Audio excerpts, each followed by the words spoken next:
regardless of what your business is. You can be a doctor starting your own practice. You can be an accountant setting up shop, your own tax advising shop, or whatever CPA type of company you want to start.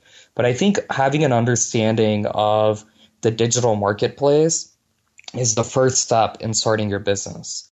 This is The Entrepreneur Way with Neil Ball. Unlocking the secrets of successful entrepreneurs 7 days a week. Subscribe to our podcast and follow us on Twitter at Neil D. Ball. Napoleon Hill said the power of the mastermind is the driving force. To discover how you can unlock the potential in your business using the power of a mastermind, go to mastermindunlimited.com. And now, here is your host, Neil Ball. Hello everybody, Neil Ball here. Thank you so much for joining me today on The Entrepreneur Way. The Entrepreneur Way is about the entrepreneur's journey, the vision, the mindset, the commitment, the sacrifice, failures and successes. I am so excited to bring you our special guest today, Naresh Vissa. But before I do, I'm going to give you a little bit of trivia to think about. Clifton Faderman said, I tried to use the questions and answers as an armature on which to build a sculpture of genuine conversation. The Entrepreneur Way asks the questions so we all get the insights, inspiration and ideas to apply in our businesses. Naresh, welcome to the show. Are you ready to share your version of the Entrepreneur Way with us? Thanks so much, Neil. It's a pleasure to be on, and I'm ready. Great. Naresh Vissa is an author of a #1 best-selling book, 50 Shades of Marketing, Whip Your Business into Shape and Dominate Your Competition. And he is also the author of the #1 best-selling book, Podcastnomics, the book of podcasting to make you millions. Naresh is the founder and CEO of Krish Media and Marketing, a full-service online digital media and marketing consultancy and agency. And Naresh has also been featured in US Today, Yahoo, Bloomberg, MSNBC, Huffington Post, Business Week, MSN Money, Business Insider, India Today, Hindustan Times, and other domestic and international media outlets. Naresh, can you please provide us with some more insights into your business and personal life to allow us to get to know more about what you do and who you are? Absolutely, Neil. So I started, or I should say, I grew up in a family that really, really valued education. So education always came first over anything else, whether it was sports, athletics, extracurriculars, business, even making money. Education kind of trumped all. And so the idea was to get as good an education as possible, continue with graduate studies, and get a good job at a company, and then stay with that company, have a nice stable salary, and have a family and live happily ever after. Mm-hmm. And that's really the norm with a majority of people in developing nations and also in the United States of America. Mm-hmm. Now, I did kind of honor most of that recipe. I stayed in school. I went on to get a master's degree. But at the same time, what I did was I started my first business when I was an undergraduate student in college. And it was a consulting services-based business where back then radio was still very prevalent. Podcasting wasn't as big as it is today.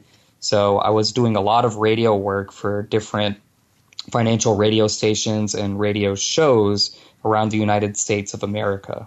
CNN Radio ended up becoming one of my clients, and I worked with just a bunch of different shows. Mm-hmm.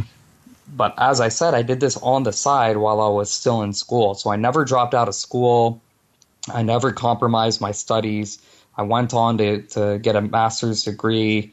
And because of my experience, I was hired by probably the largest and most successful private and independent financial marketing and financial publishing company in the world. They're probably top 3 in the world. Mm-hmm. So getting that work experience, learning about the online and digital industries, which is still fairly new. I talked about terrestrial radio before, which is now near dead. But getting that online and digital experience, which is now where business and the economy is heading, that gave me the tools, it gave me the experience to set up my own legitimate, long-lasting business.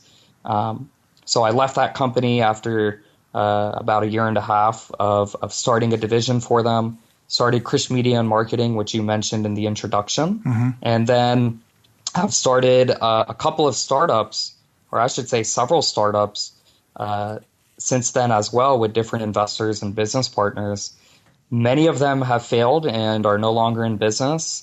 One of them I sold my equity stake in, and one of them, which is called Moneyball Economics, we just launched about 2 months ago, and that's doing extremely well.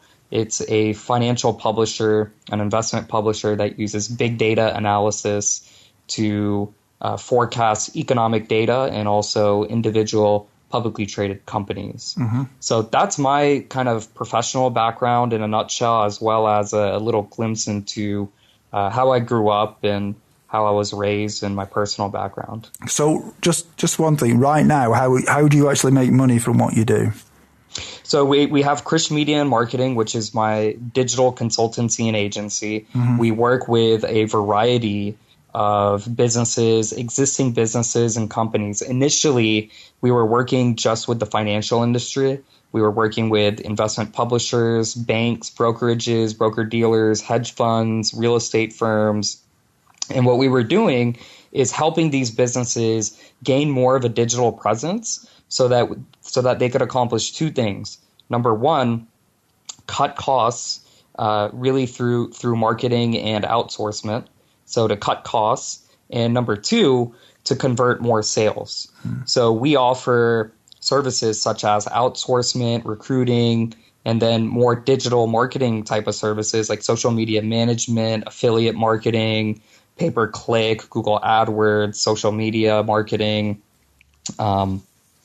copywriting, etc. So a full list of what we do is available at krishmediamarketing.com. And we also do podcast production, book publishing, and really, if anything's digital, we have solutions for it. We have about 15 to 20 contractors worldwide. These people are designers, web developers, copywriters, etc. And so, yeah, we offer a variety of services. Now, Moneyball Economics, the business model there is, as I mentioned earlier, we are a financial and economic research company. We sell our research to the public, so people can buy our trading advisory. That's what it is. They can buy our trading advisory at a yearly subscription of $99 at themoneyballtrader.com. And it's, as I mentioned, $99 a year to subscribe. And every week they receive 2 to 3 trading alerts based on heavy big data analysis. We tell people exactly where they should put their money in the stock market for the coming 5 to 10 business days. So that's kind of the business model behind Moneyball Economics. Okay, thanks for that. And can you just talk a little bit about your books? Because you've got a couple of books there. I mean, you've got Podcastnomics, which is one of your books. So can you tell us a little bit more about that?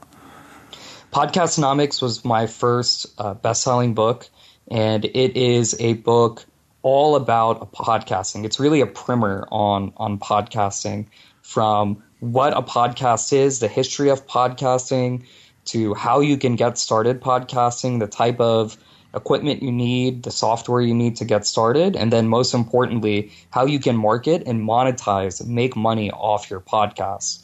When I mentioned I was recruited by the largest private financial publisher and marketing company in the world. I actually was recruited to start up their online podcasting network and to manage their digital media presence and strategy. So what we were able to accomplish was we were able to start a 7-figure podcasting network through 3 primary revenue drivers. The first revenue driver was selling the existing product. So the company was already a a company that had several good products and was making a good amount of money off the products. And we used the podcast as almost a lead generator to sell listeners the existing products. That's the best way to make money off the podcast, to sell an existing product to your listeners. The second way we monetize off that division was, of course, advertising, which is the kind of traditional media method of monetization. Now, advertising is a little tricky because 21st century advertising is a lot more advanced. We know now in the 21st century, when we advertise, we can calculate a return on investment. We can track how many people view it, how many people convert, how many people bounce. We know exactly what's going on. Whereas in the 20th century, it was much harder to track that data. If you were advertising in the newspaper or on radio, it was much more difficult because there was no internet, there were no websites, and so it made it difficult to track all that data. The third way that we monetize was through premium content. So this is content that we charged for on a subscription level. So of course we had the free content, which is put out through iTunes and the RSS and the website. But then we came out with special subscription content that kind of had secrets. And again, this was a financial company. So I guess you can say investing secrets, financial secrets. And so it was a subscription, a monthly subscription that subscribers paid to receive. So that network has gone on and made a lot of money. If you're familiar with James Altucher, he now is on that network, and they got several other people on that network. But I moved on and have since managed, as I mentioned, probably more than 35 different podcasts over the past 2 years, the past 7 years. Yeah, 7 years. Yeah, okay. And you've also written another book, which obviously I talked about at the beginning, 50 Shades of Marketing, which has the introduction with Philip Kotler in it. So can you just tell us a little bit about that book as well?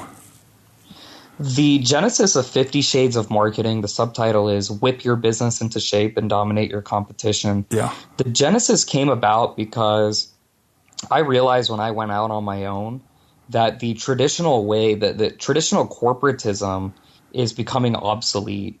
The need for office space, especially when it comes to white collar type of work, the need for office space, the need for, meetings, so many things that are done in an office, in my opinion, and I don't even think it's an opinion, it's really just becoming a fact, but it's becoming very, very obsolete. And when I started Krish Media and Marketing, I was working with all sorts of corporations, companies that had offices and that had bureaucracies and were very stringent on, showing up to the office on time and wearing a dress code and doing all these things. And what I realized was a lot of these companies were missing the big picture. The big picture, the important thing of the product or service that is being sold. That's really what's most important, not whether an employee is in his seat at 9 o'clock in the morning. So I started butting heads with several of my clients who were very, very resistant to the online and digital world. They were very resistant to market online, to even have a simple website.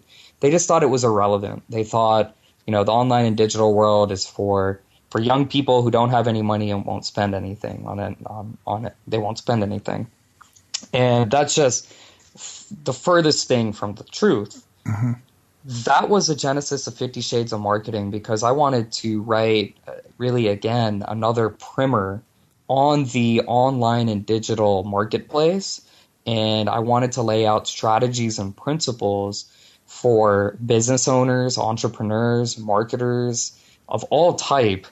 I wanted to lay out all those things for them so that they could apply them to their own situations, to their own businesses. Okay, thank you for that. What do you enjoy most about what you do? It's every day is a different day. Every month is a new month. And to be an entrepreneur, it's definitely a roller coaster type of ride. You have some awesome months where you get really big checks or deposits coming into your bank account, but then you have some really, really crappy months where you have no idea if you'll even be able to make enough money for rent. So it's definitely a roller coaster of a ride. I enjoy what I do because publishing and media has really been my interest and my passion since I was a kid. Now, the subject matters have altered. So when I was a kid, I didn't care at all about finance or economics or any of that stuff. But I still did care a lot about media and news and publishing and things like that. So being able to work every day with my business partners, my investors, my clients, and solving their problems and seeing the results, seeing them increase their sales, make more money, growing a business from scratch, building it and growing it from scratch, from 0 subscribers to 50 to 100 to 1,000. It's really an awesome thing to see, and it's incredible experience. I also, the most important kind of characteristic of being an entrepreneur, especially a digital one, is that I have a lot of control. I wouldn't say I have full control, but I have a lot of control and freedom in my life. So to give you an example, I live at home, I work at home, I do everything at home. My meetings are at home. I'm talking to you right now on Skype from home. I live on a beach in Tampa Bay, Florida. The beach has Wi-Fi. I do lots of work from here. I write my books from here. There's just an incredible amount of freedom. I make my own schedule. I can sleep in if I want. I can go out at night and come home late if I want, as long as I get my work done and I'm on top of my stuff. So that freedom and that control that I have over the people who work for me, over my businesses, it's really a great feeling. But I did mention you never really have full control, though. It's almost impossible to have full control. And so that's what makes the journey a roller coaster type of ride. So what is it that drives you? Again, I think it comes back to the freedom and control. I'm not a very good employee. I struggle a lot with bureaucracy. I struggle a lot with being told what to do. And so the autonomy that I have over my work, that's what kind of drives me, because almost everything that I do now, professionally, socially, personally, almost everything is something that I want to do. It's something that I'd be doing anyway, whether I was getting paid for it or not. So that's what gets me up in the morning. That's what really gets me going. It's not a job. I tell most of my friends I don't have a real job. I do a lot of different things, but I don't have a real job. I've heard other people say that, and it's something that I can relate to very much. So how do you relax when you're not working in your business, or you're not writing books and not relaxing on the beach, working in your business, or however you do it? Well, I'm a very big proponent of mental, spiritual, and this was really taken from the 7 Habits of Highly Effective People by Stephen Covey. Yeah. I'm a big proponent of having mental health, spiritual health, physical health, and emotional health. So I've been focusing a lot over the past couple of years on mental health, meaning exercising the brain, because after people are done with school and they start working a job, even though they're working the job, the brain might actually start to atrophy.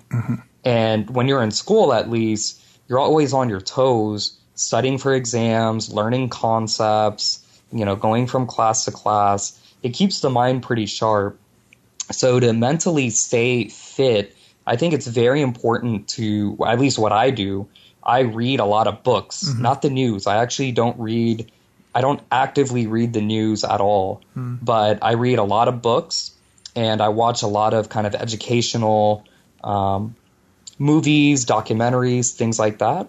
And then I also do a lot of writing. So not just writing books, business type of books, but I do some more self-transformation, personal improvement type of writing. And what that does is it exercises the mind tremendously. It leads to more ideas. It really gets you thinking, and it exercises the brain. Yeah. So that's mental health. The next thing would be physical health. I think it's incredibly important to stay physically in shape, not just for health reasons, but also because being physically active helps you mentally and spiritually and emotionally. So I spend about 3 to 4 days a week either working out or going for a run or playing tennis or playing basketball or playing beach volleyball. Being here in Florida, that's very popular. So I get a fairly good amount of exercise. You said 3 to 4 days a week. Did you mean hours or days? When I say days, I mean I mean 3 days of the week. I probably won't do anything. Right, I see what you're saying. So yeah, right. okay. I'm not spending 24 hours a day doing these things for 3 or 4 days a week. Yeah. So I'll spend maybe 2 hours each during these 3 or 4 days playing these sports. So I'm not very good at any of them, but hey, you know, it's good enough to hit a few balls or shoot some hoops and run around and get some exercise. It's definitely a huge stress reliever that keeps me focused on what I need to do, and also it takes me away from the stresses of being an entrepreneur. The other area is spirituality. I would consider myself to be fairly religious, relatively speaking. That's just relatively speaking, but spirituality is not about religion. I think 2 things: just giving thanks is a very big deal, and actually just one thing: just giving thanks. Yeah. You don't have to give thanks to a specific individual or imaginary person or maybe real person. Just being thankful is enough for spirituality, in my opinion, and doing that every day. Whether it's after you wake up or after, in my case, it's after I shower or before you go to sleep, being thankful for the things that you have, the day that you had. It's definitely a worthwhile experience that helps you stay grounded. Now, travel is very important when it comes to spirituality, because when you travel outside of your comfort zone, you're able to see the rest of the world. You're able to see other situations from a different perspective, and it gives you just a new light on what else is out there. So I definitely recommend that people travel for the experience, because in my opinion, experiences are way more valuable than anything tangible, than anything material. And the last thing that I mentioned is emotional health. And all that is being around people who you like. I mentioned earlier that now I'm in a situation where I rarely do things that I don't want to do. I'm trying to almost exclusively do things that I do want to do. And when it comes to emotional health, it means being around people who you want to be around, not being around people who are going to bring you down or hurt you in any way or anything like that. So those 4 areas, I started working on them about 2.5 years ago, and they've kind of become a part of how I live my own daily life as an entrepreneur. Can we talk about entrepreneurial role models? Do you have any? There are several role models. One of my, it's not a specific person, but I really enjoy the immigrant story, because here in the United States, which is really a nation of immigrants, there are so many amazing stories of people who came to this country without, you hear it all the time. People came to this country with $20 in their pocket. They didn't know anybody. They started a business, and years later they found it. They made money. They got by, and they did very well. In my case, in my own family, it was a little different. One thing that my father had when he came to this country was a very strong education that he got in India from one of the best colleges in India. And he came to the United States to pursue his higher education. So even though he came here with next to nothing in his pocket, he had the education next to him. He had the education stood by him.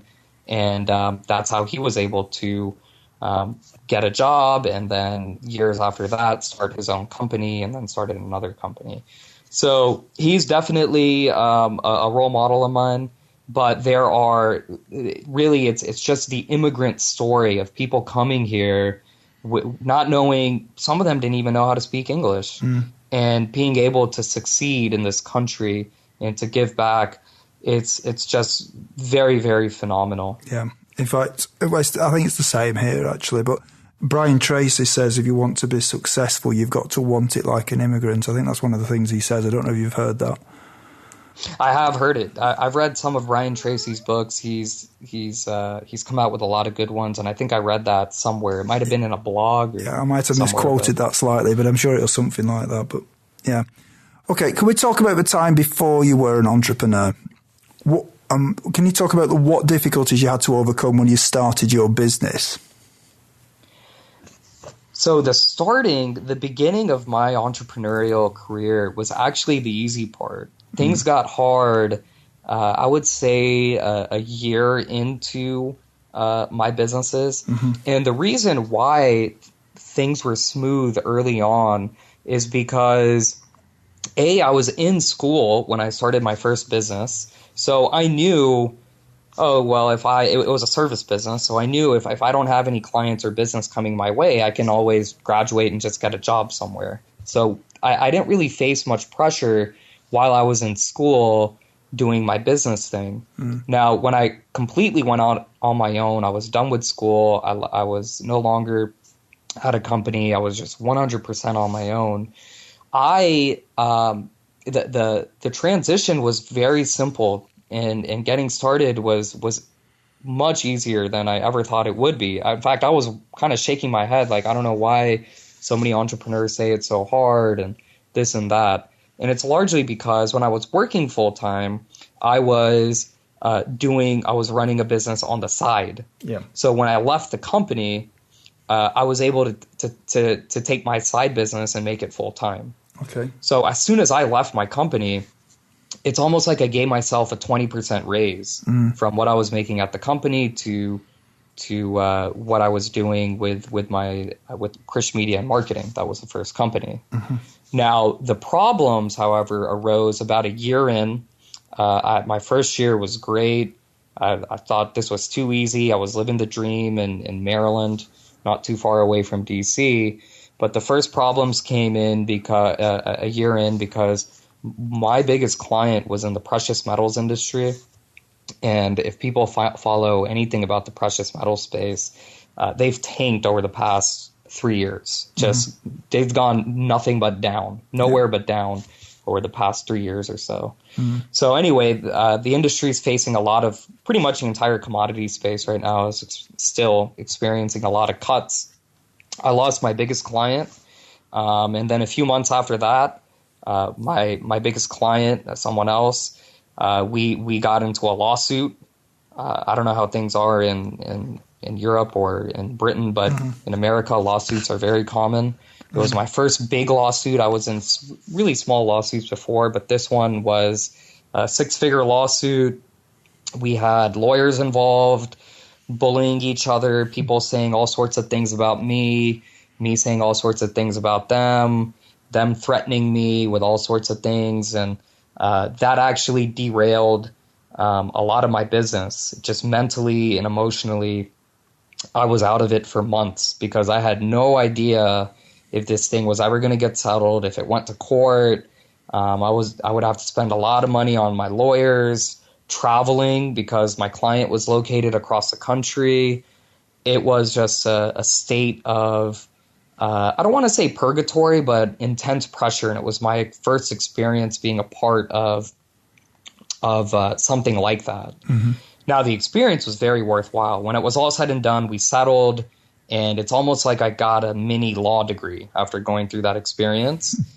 And it taught me a lot about the legal profession and really the amount of disruption that it's going to face over the next decade or two. The legal profession here in the United States has not necessarily faced much disruption, but it's coming. And I learned that from my experience as well. So that's just an example of some of the difficulties that you face as an entrepreneur. Yeah. You'll never anticipate any of this stuff. I mentioned earlier, you have some great months, you have some terrible months. You just never know. You never know. But it takes a certain type of personality to go through with it and to, I guess, take that risk. And I don't want to call it a risk because, again, when I got started, I wasn't taking a risk because I started on the side while I was working full time. So. Okay. And did you have any doubts that delayed you starting your business? I mean, I think you've touched on this already, so I think I know what you're going to say, but. No, in my situation, I didn't necessarily have some doubts, but I mentioned earlier that I've shut down several startups. Yeah. And I did have pretty much every single startup that I shut down, I was very doubtful before I started it. It's just I was kind of convinced by either investors or partners, like, no, you got to do it. This is the next hot thing. Like, you're leaving money on the table. And I had my doubts, and I listened to the other people. I went through with them, and they ended up getting shut down. Now I've kind of learned my lesson to go with not necessarily my gut, but to go with the facts. And it's easy to get the facts and data now because of the digital world, because of the internet. But now the businesses that are still standing today are the ones that I believed in from day one. In fact, I was the one doing the convincing with partners or investors. So those are really the doubts that I've had when it comes to the startups that I work on. And what mistakes did you make that slowed your journey? I mentioned earlier about listening to other people and taking their word for things. I don't want to say that they're not trustworthy, because they're not. They were just wrong. And it's very important to make mistakes, because if you don't make the mistakes, then you're never going to learn. And being an entrepreneur is a learning experience. Always a learning. Even if you have 40 years of experience as an entrepreneur, the world is changing so much, and 20 years from now, the world's going to be completely different than what it is today. Just think about what the world was like 20 years ago. Yeah. So making mistakes is okay. The biggest mistakes that I've made, I think I've been fortunate in that I haven't made like huge blunders. I've lost a lot of money with dumb investments that I've made. And, hey, you learn from those. I've wasted a lot of time on dumb kind of sweat equity that I've put into different projects, and you learn from those mistakes. But you just keep moving forward and learn from those mistakes. Now, I mentioned earlier, I read a lot of books and really specialty blogs, not news blogs, but like specialty type of blogs. And so I read a lot about other people's failures, a lot. I feel like every day I read something about someone else's failure. And you learn a lot by reading from other people's failures. So many of these books and interviews, and I'm sure you've brought people on your show, they talk about their successes. It's always all the good things that are happening, all the great things. But reading about other people's failures, well, at least it's helped me mitigate the chances of making the same mistakes that they made. Yeah, okay. That's some great counterintuitive advice that you've given there. What are some of the things that you did before you started your business that would be helpful tips to some of the listeners who haven't yet taken the first step of the entrepreneur's way? I think the first thing that people need to understand is that we now live in the 21st century digital economy. And so regardless of what your business is, you can be a doctor starting your own practice. You can be an accountant setting up shop, your own tax advising shop, or whatever CPA type of company you want to start. But I think having an understanding of the digital marketplace is the first step in starting your business, because everything is going digital. Everything. The way people shop, the way people conduct business, the way people communicate, relationships, currencies, they're going digital. And you need to understand the marketplace. You need to understand the opportunities that are in this digital marketplace, because if you don't, you'll be leaving money on the table. Mm-hmm. So I highly, highly recommend that people learn as much as they can about the opportunities that exist in the digital marketplace. My book, 50 Shades of Marketing, is a very good start. Mm-hmm. And then there are several other resources that will help you learn some more. But I think that's the first step. The second step is you have to have some sort of competitive advantage. In many cases, that competitive advantage could be living in a certain location. It could be expertise. It could be that you're an amazing cook at something. You make amazing food, or you're an expert on a certain subject matter. But you must have some kind of competitive advantage to get started. I think those two areas, understanding the digital marketplace and then having an expertise, if you have those two down solid, then the third thing that you'll need is the contacts, which can be made. I mentioned earlier the immigrant story. Most of the immigrants who move to other countries, they don't know anyone when they get their businesses started, but they made their contacts. It takes time. It takes years to do that. It doesn't happen overnight. But the first two things are kind of the fundamentals. The first two areas I mentioned, those would be the fundamentals, and then the kind of networking aspect can come after. Mm-hmm. Okay. Can we just move along in the journey of your entrepreneurial journey here and look at the actual when you set up your business? Do you think that culture is important from the beginning in a business? I don't think so, because the culture is actually determined as the business evolves. Mm-hmm. It's the culture is going to take the personality of the founders always. Mm-hmm. That's what it's going to be. Mm-hmm. But when you're first getting started, it's really just going to be the founder and his partners. Mm-hmm. So there's not much of a culture. And in the digital marketplace, the culture isn't as defined, because rather the culture is, I would say, almost a bit fragmented or disconnected, which I found to be even more efficient than having a set Bible. I know some companies, they publish like culture books, mm-hmm. like 100-page culture books. This is what we stand for. This is what we do. Yeah. I don't think that's the best way. I brought up earlier corporatism and kind of the bureaucracies that come with it. I think that's archaic. That's an archaic way of running a business, particularly in the digital age where you can outsource so much and get things done much more quickly with less bureaucracy, less hierarchy. So I'm not a huge fan of corporate cultures. I think decades from now, that entire profession and industry is going to be extinct. Mm. Do you know, I mean, I'm just listening to what you're saying there, and I just wonder what you think here. If you have a very big business, though, you have to define something in it. Otherwise, it's very difficult to maintain consistency of the service that you deliver, do you not think?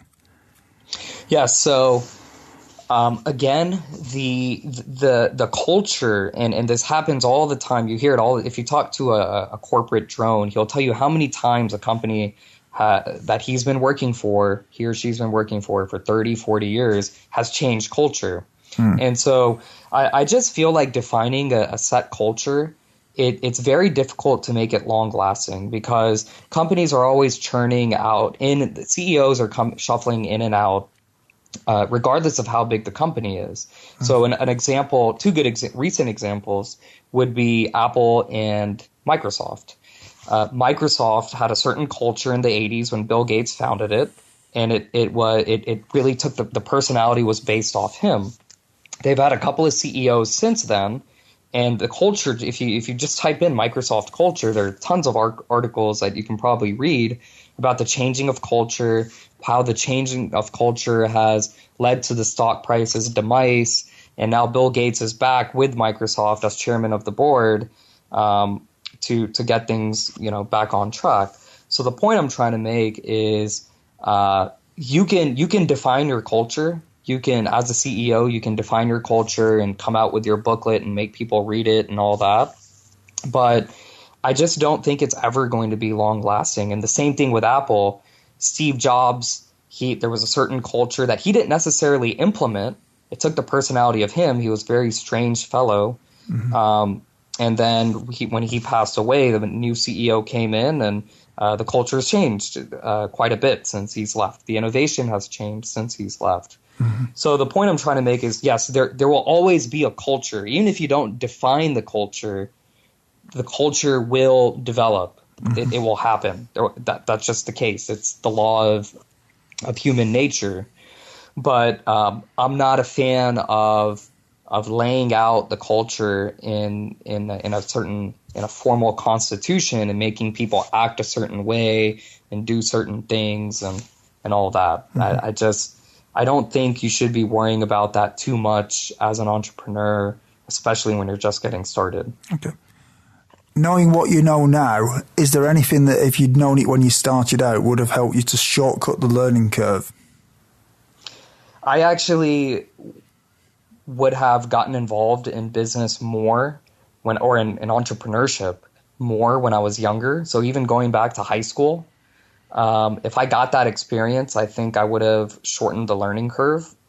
Mm-hmm. In addition, I was very, very clueless about, and again, it's because the digital economy is still growing. But when I got started, I didn't know anything about online marketing, digital marketing, contractors, things like that. Now, outsourcing and these websites like Upwork.com, Fiverr.com, people who I've met overseas, who I've met through message boards and forums, having all these contacts and connections who I found digitally has really streamlined my business processes. It's cut costs. Mm-hmm. It's cut the cost of doing business. It's cut the cost of starting business tremendously. And 5 years ago, I didn't know any of this stuff, at all. Mm-hmm. So again, it's a mix of not getting the experience, but it's also because the digital economy and the digital marketplace wasn't as developed as it is today. Yeah. Okay. Thanks for that. And how much, just going back to something we've touched on already, but how much does gut feeling influence your decisions in your business? I'm actually not a fan of the gut. Okay. I've read a lot of, you read all sorts of things of people saying, follow your gut, follow your gut. So I mentioned earlier my startup is called Moneyball Economics. And really what we do is we publish research that is completely data-driven, mm-hmm. whereas 99% of our competitors, of the other financial research companies, financial advisories, they publish research that is based on the gut. Yeah. And so I used to completely go with my gut, mm-hmm. and this was years ago, just a couple of years ago. And I just realized that making data-driven decisions, making more informed decisions, makes more practical sense than going with your gut. Mm-hmm. So I'm not a fan of the gut. If you have a chance to somehow get access to information, expertise, knowledge, data on decisions that you're making. Mm-hmm. Trust that over your gut. Interesting that you say that, because I was just thinking back to what you said earlier about some of your startups that didn't work, and you did actually say at that point that your gut had told you that they didn't feel right at the time. So then maybe you need to tune your gut a little bit here. I don't think I said my gut didn't support or my gut told me not to do that. Right. I think instead what I said was, you might have used it. Yeah, go on. Yeah, I wasn't too interested in them, largely because the data, and I didn't mention this earlier, but the data that I did have access to was telling me otherwise. I had people on one year telling me this is going to be the next big thing, mm-hmm. but then in the other year, I actually had Google Trends, Google Analytics showing that this is a bubble or that this isn't going anywhere right now until there's some kind of significant enhancement or regulation passed. This isn't going anywhere. But I went with the other ear simply because I had these other people convincing me, and I kind of just didn't want to let them down. All right, thanks for clarifying that. Life is made of constant change, whether we like it or not. In fact, some people say that the only constant is change. Naresh, how do you keep up with change? That's a very good question, and this was kind of ingrained in me very early on, before I even became an entrepreneur. And I remember reading, it was actually the rapper Jay-Z who, and I'm sure someone said it before him, but he said that as a human being, because of the amount of change that we face, regardless of where we live, how we grew up, we're going to face change. And so he said, you need to learn how to become water, because when you're water, you're always changing containers, you're always changing shape.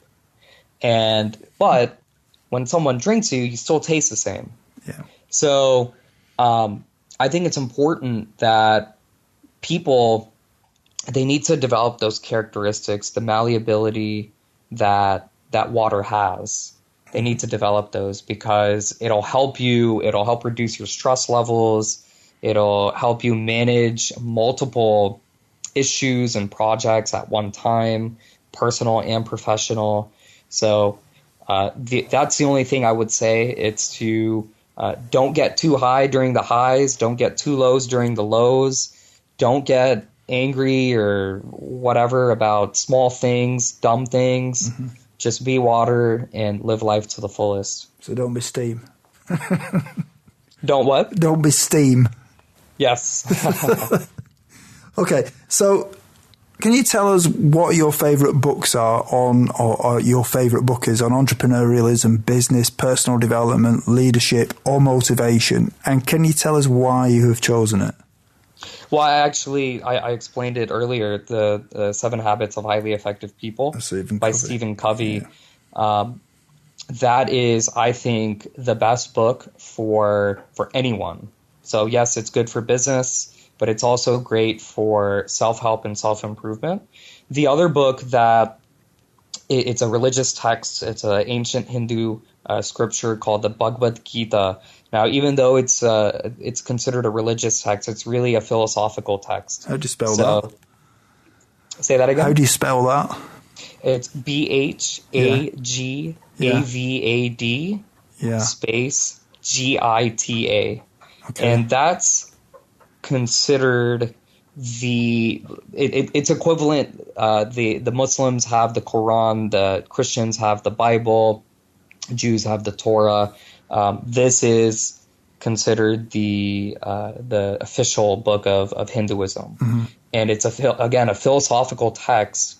And a lot of the principles in that text I've applied to my own life. So a lot of things that I've said in this interview, for example, they've kind of become ingrained in me because I read them in the Gita years ago.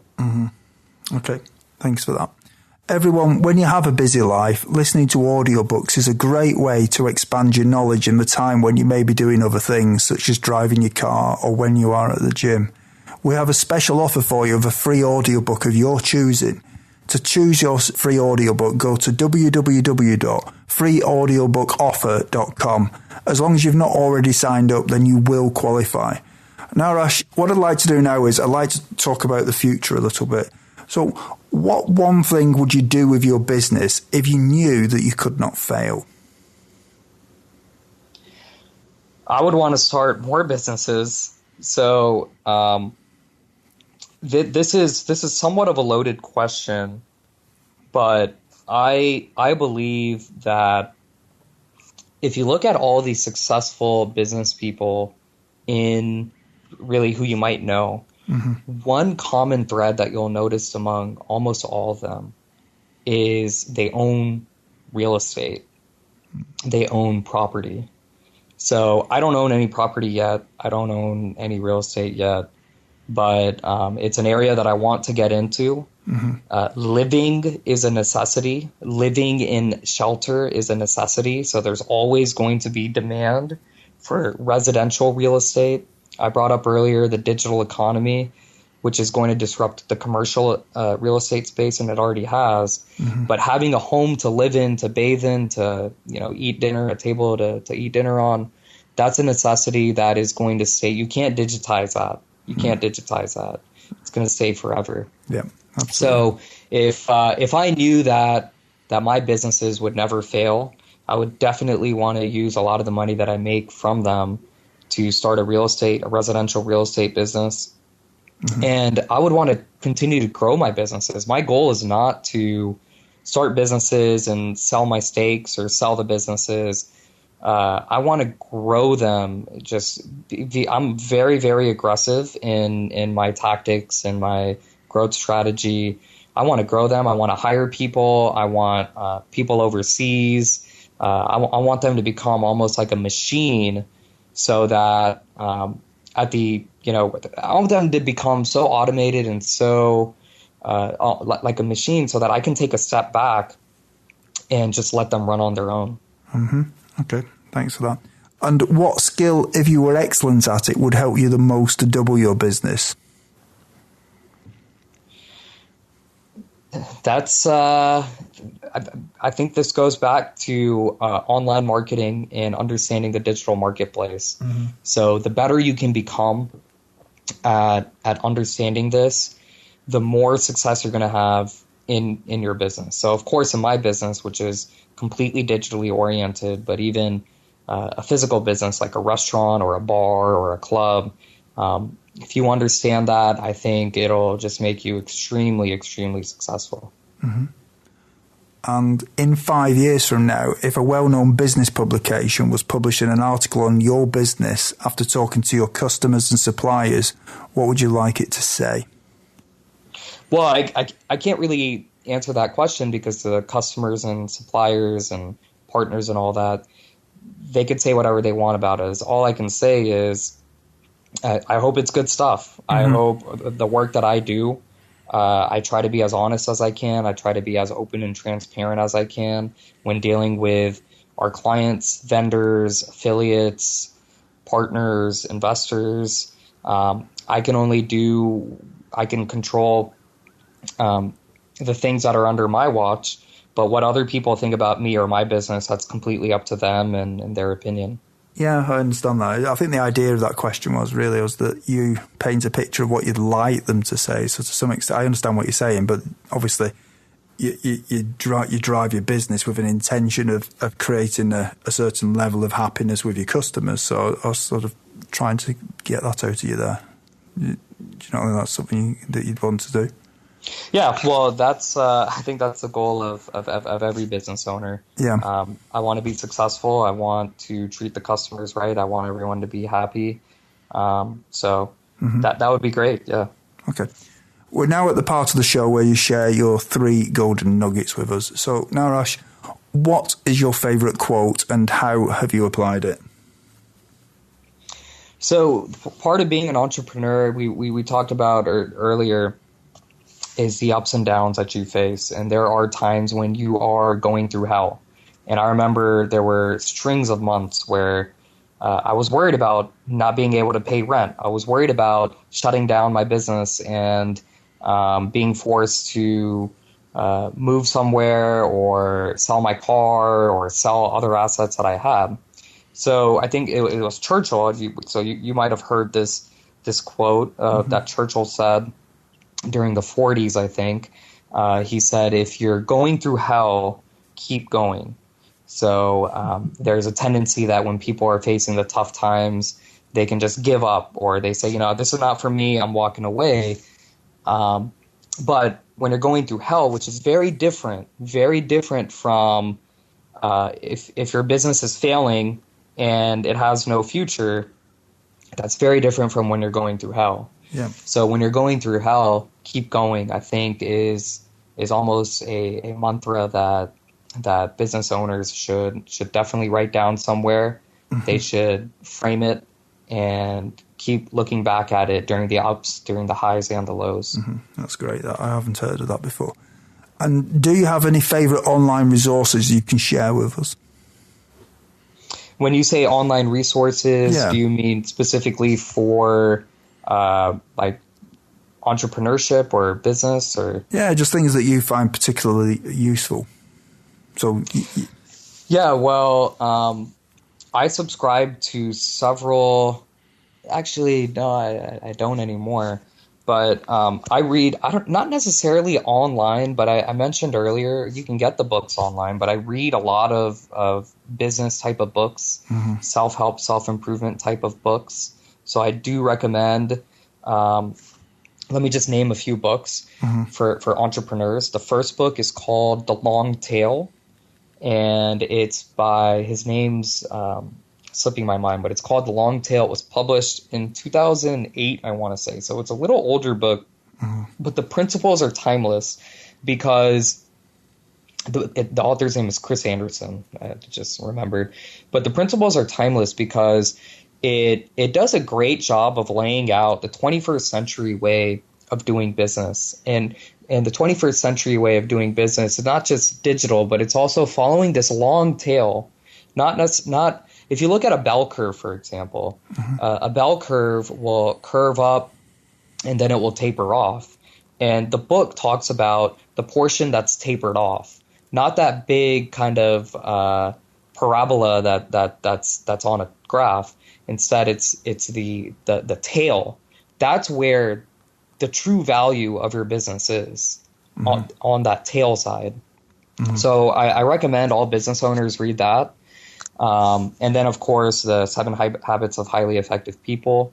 And then my book, 50 Shades of Marketing, Put mm-hmm. your business into shape and dominate your competition.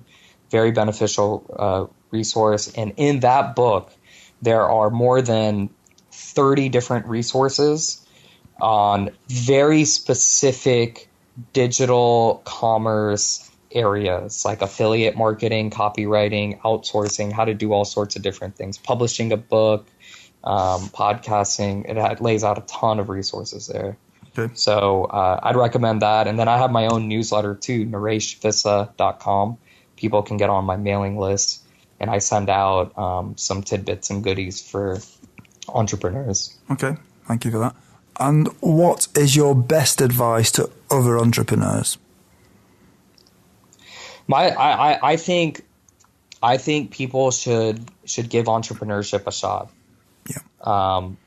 I hear people complain a lot about their jobs and so at their office or at their company doing this. They hate their boss. I think people need to give entrepreneurship a shot because today we live in a great time. I have no idea how entrepreneurs like Bill Gates got started in the 80s before the internet and before all this technology. But today it's easier than ever to get started on a business. The cost, as I mentioned earlier, the cost of starting a business has gone down tremendously. And I think it's worth giving a shot on the side. If you're going to become an entrepreneur, get started on the side first. So you can continue to work your full-time job, but just do it on the side. You're going to have to give up some nights out at the pub or at the sports games or whatever it might be. But always start from the side. Don't quit your full-time job and then go out and start from scratch. I think that's the quickest way to fail. Mm-hmm. Okay. Everyone, if you didn't manage to get a note of Naresh's favourite resource or his favourite book, you can find the links on Naresh's show notes page. Go to the entrepreneurway.com and search for Naresh, which is Naresh, or Naresh Vissa, which is Nareshvissa in the search box. Naresh, is there anything else that you'd like to add about your business? Neil, I think we covered everything that we can possibly cover about entrepreneurship, about Krish media and marketing, Moneyball economics. Okay. If people want to learn more about any of my businesses, krishmediamarketing.com is our digital consultancy and agency. We work with businesses of all types. And then moneyballeconomics.com. We have free research that we publish to the public as well. So you can get on our newsletter, our mailing list to get our free research.